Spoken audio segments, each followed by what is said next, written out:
नमस्कार, स्वागत है आपका एबीपी गंगा में। मैं अवधेश, आप देख रहे हैं हमारा खास कार्यक्रम विश्लेषण। और आज विश्लेषण में बात उस सवाल की जो शिवपाल यादव के शांति संदेश के बाद और बड़ा हो गया है। शिवपाल यादव के शांति संदेश पर अखिलेश की चुप्पी क्यों है? क्या सैफई परिवार शांति पथ पर आगे बढ़ेगा या समाजवादी राजनीति नई दिशा तय करेगी? और बात करेंगे हिजाब पर बेपर्दा हो गई सियासत की। आखिर क्यों जब केस सुप्रीम कोर्ट में है तो हिजाब ना पहनने को आवारगी से जोड़ा जा रहा है? आखिर क्यों बवाली बयान दिए जा रहे हैं? साथ ही बात करेंगे मेहंदी पर मजहब के रंग की और बात होगी बाढ़ की विनाश लीला की।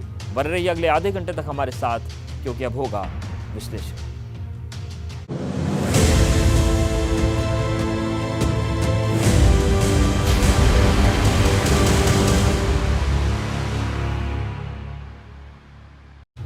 नेताजी के निधन के बाद चाचा शिवपाल यादव और अखिलेश यादव की भूमिका बड़ी हो गई है। दोनों से उम्मीद की जा रही है कि वो नेताजी की तरह पूरे परिवार को साथ लेकर चलेंगे।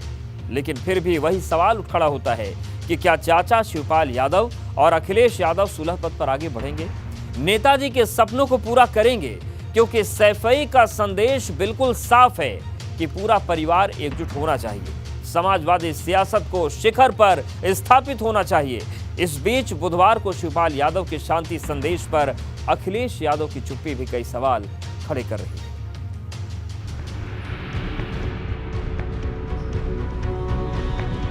मुश्किल की इस घड़ी में चाचा शिवपाल यादव भतीजे अखिलेश के हर कदम पर साथ हैं, लेकिन क्या वो सियासत के पथ पर भी साथ में होंगे? ये सवाल बड़ा है। शिवपाल यादव अपने मन की बात कह चुके हैं, साफ कर चुके हैं कि उन्हें जो जिम्मेदारी मिलेगी उसे वो निभाएंगे। लेकिन शिवपाल यादव ये भी कह रहे हैं कि अब उनके हाथ में कुछ नहीं है, जिनके हाथ में है उन्हें अब फैसला लेना है।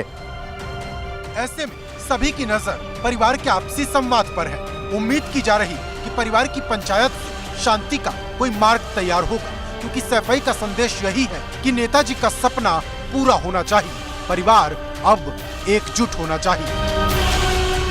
लेकिन अगर माननीय अखिलेश जी चाचा जी का सम्मान करते हुए उनको अपने साथ में लाते हैं तो ये पार्टी के लिए एक बहुत ही ज़रूरी काम होगा। सैफई का हर ग्रामीण चाहता है कि चाहे चाचा शिवपाल सिंह यादव हों या अखिलेश यादव, दोनों इस मुश्किल की घड़ी में जैसे एक साथ खड़े हुए हैं, आगे भी इसी तरह नजर आएं और साल 2024 में समाजवाद को सत्ता के शिखर तक ले जाएं। मुलायम सिंह यादव के अस्पताल में भर्ती होने से लेकर उनके पंच तत्व में विलीन होने तक हर घड़ी शिवपाल यादव अखिलेश यादव के साथ दिखे। परिवार के रूप में पूरा परिवार एक साथ नजर आया। लेकिन सवाल सियासत का है। सियासी राह पर शिवपाल यादव और अखिलेश यादव अलग अलग चलते तो नहीं नजर आएंगे, ऐसा कोई नहीं चाहता।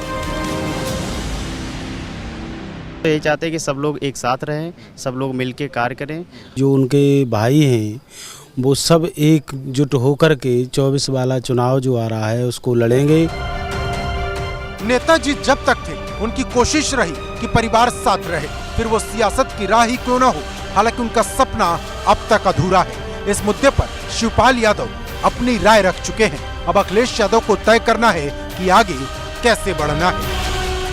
सैफई में शांति हवन कार्यक्रम है। उम्मीद की जा रही है कि अखिलेश यादव शांति हवन कार्यक्रम के बाद शिवपाल सिंह यादव के शांति संदेश पर अपनी राय रख सकते हैं। इसके साथ ही सैफई परिवार की आगे की राजनीति किस ओर बढ़ेगी, इस पर भी स्पष्ट रुख दिखा सकते हैं।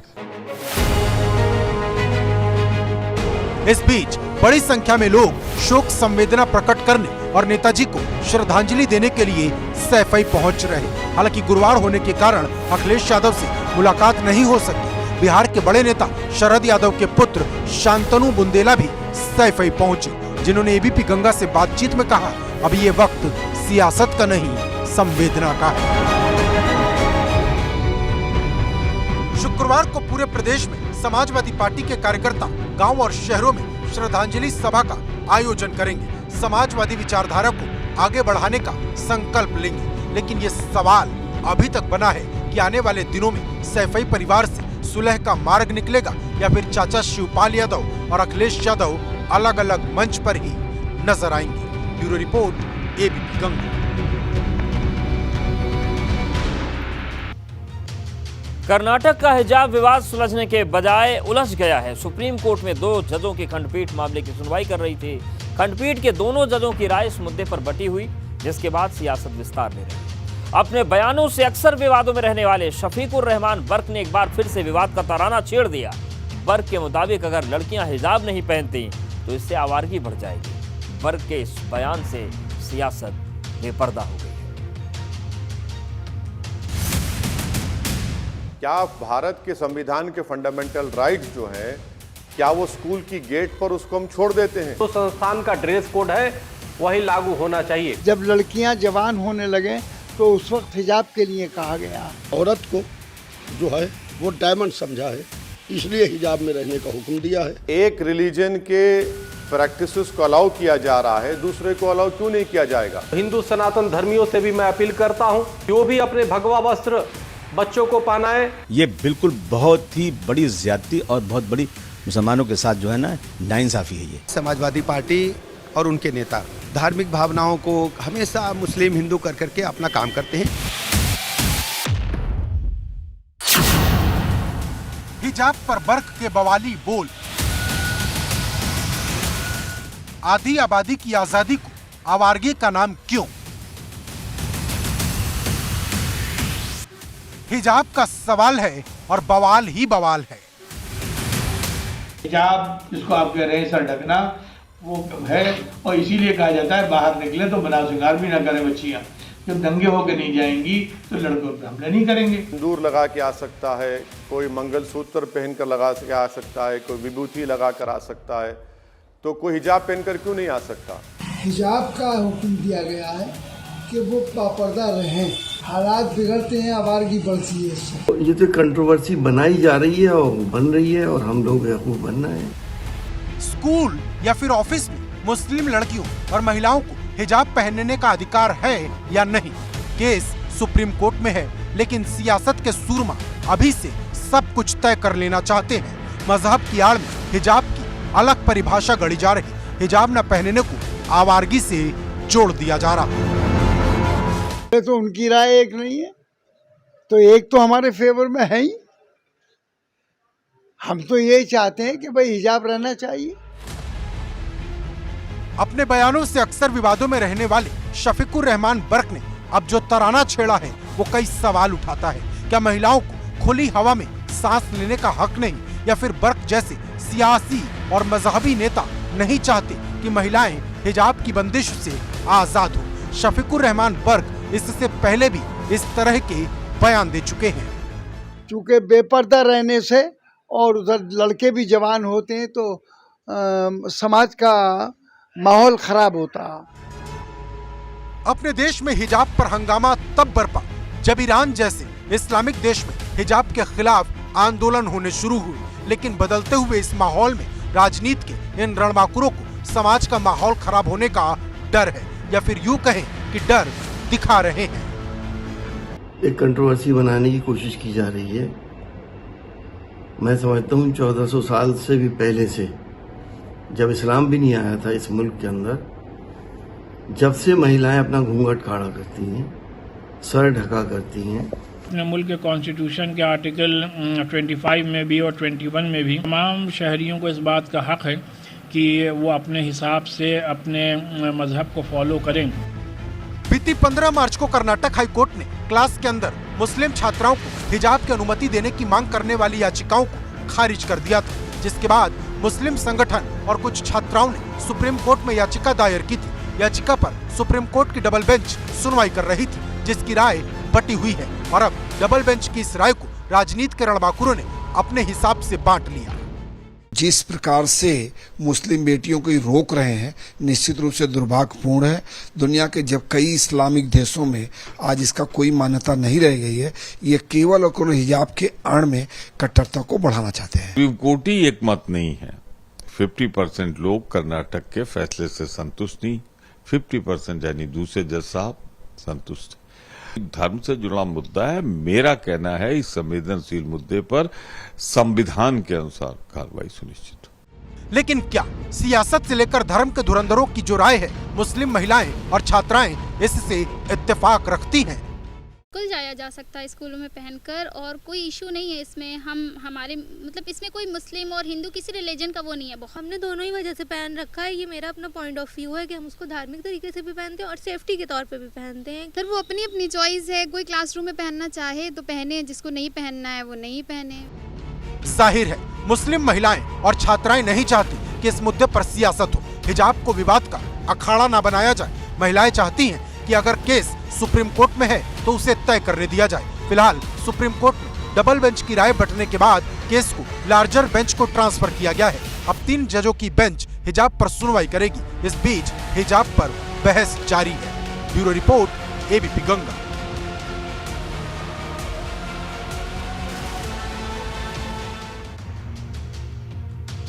और अब बात मेहंदी की कोई जाति या धर्म नहीं होता, लेकिन मजहब के ठेकेदारों ने मेहंदी के इस रंग में भी मजहब को खोज लिया है। करवा चौथ पर बाजार सजे तो विवाद का बाजार भी सज गया। विश्व हिंदू परिषद ने ऐलान कर दिया कि मेहंदी की आड़ में मुस्लिम युवक गलत नियत से दुकान खोलकर बैठ जाते हैं, फिर लव जिहाद को अंजाम देते हैं। भाजपा विधायक विक्रम सैनी भी विहिप के सुर में सुर मिलाते हुए दिखे। हालांकि विश्व हिंदू परिषद के कार्यकारी अध्यक्ष आलोक कुमार का कहना है कि वो किसी का विरोध नहीं करते।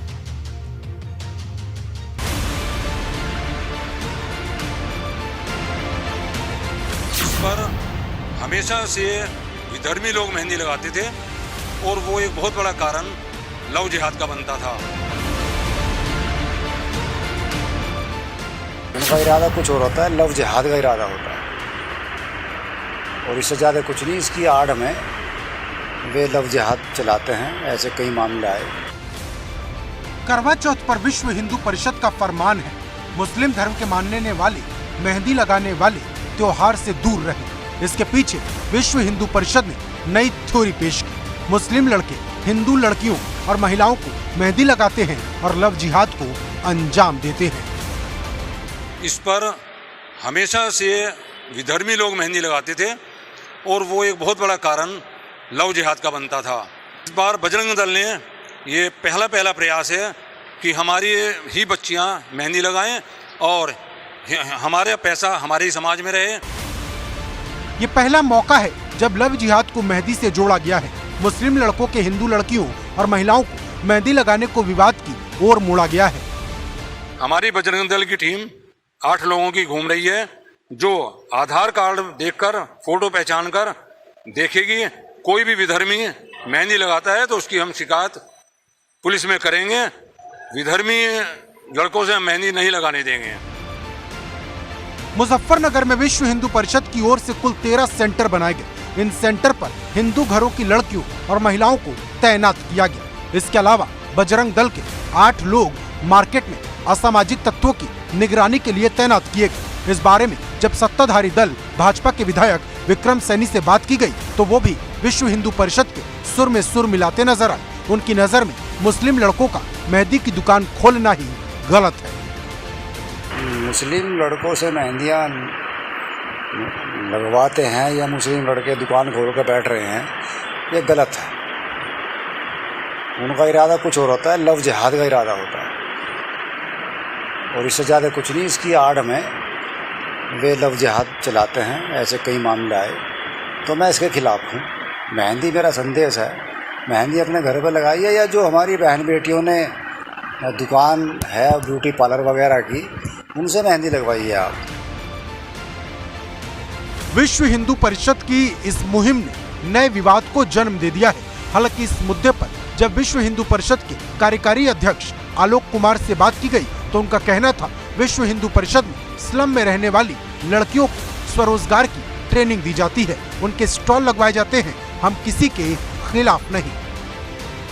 मैं ऐसे वक्तव्यों पर टिप्पणी नहीं कर सकता जिनको मैंने देखा नहीं है, पर मैं मानता हूं कि हम अगर अपने पड़ोस के स्लम की बच्चियों को मेहंदी लगाना सिखाते हैं, उनको काम दिलवाते हैं, तो ये एक अच्छी बात है। बीते दिनों में लव जिहाद का मुद्दा काफी ज्यादा चर्चा में रहा। अब करवा चौथ पर मेहंदी वाला विवाद छिड़ गया है, जिसे एक धर्म विशेष से जोड़ दिया गया। जाहिर है इस मुद्दे पर आने वाले दिनों में विवाद बढ़ना तय है। Bureau report, ABP Ganga. Uttar Pradesh के 30 से ज्यादा जिले बाढ़ की विनाश लीला झेल रहे हैं। 1300 से ज्यादा गांव बाढ़ से प्रभावित हैं। मुसीबत के इस समय मुख्यमंत्री योगी आदित्यनाथ ने खुद मोर्चा संभाला। मुख्यमंत्री ने बस्ती, संत कबीर नगर, सिद्धार्थ नगर का दौरा किया। मुख्यमंत्री बाढ़ प्रभावित लोगों को मदद का आश्वासन दे रहे हैं, साथ ही अधिकारियों को दिशा निर्देश जारी कर रहे हैं।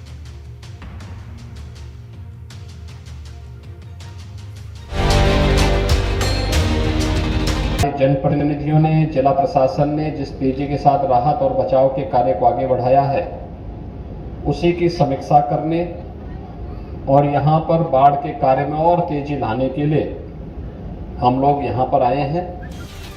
बाढ़ प्रभावित इलाकों में कितने लोगों के घर जमींदोज हो गए, ऐसे लोगों की मदद के लिए मुख्यमंत्री ने अधिकारियों को निर्देश दिए हैं। यहाँ के हमारे सांसद जी, विधायक जी और जिला प्रशासन सभी लोग मिलकर के जनता जनार्दन की सेवा के लिए पूरी तत्परता के साथ कार्य कर रहे हैं और हम लोगों ने पर्याप्त मात्रा में सामग्री भी जिला यहाँ पर लोगों को दी है। और विश्लेषण में आज के लिए फिलहाल इतना ही।